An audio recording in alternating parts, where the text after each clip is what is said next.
We are going to cover how to select the best degreaser from all the choices available on the marketplace. By degreaser, I mean cleaners that are made to remove light oils from surfaces, a mix of oil and carbon deposits in motor repair, or heavy greases that are more common in factories and machine shops. While it's tempting to choose the cheapest aerosol can or the strongest cleaner, it's best to consider a few other things first.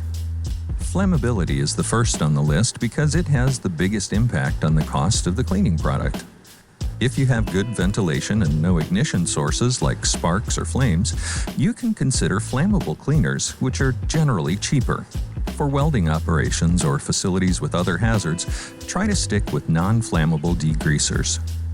To tell the difference, look for the flammable GHS pictogram.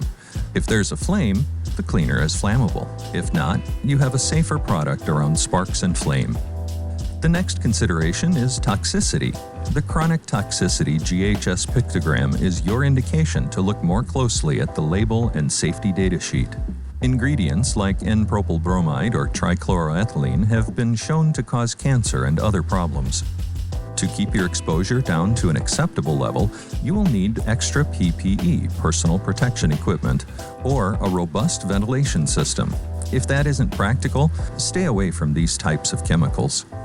The next step is to evaluate compatibility, evaporation rate, and cleaning performance. Those will be covered in Part 2 of this video series. Contact Techspray today so a technical specialist can guide you to the best degreaser for your process.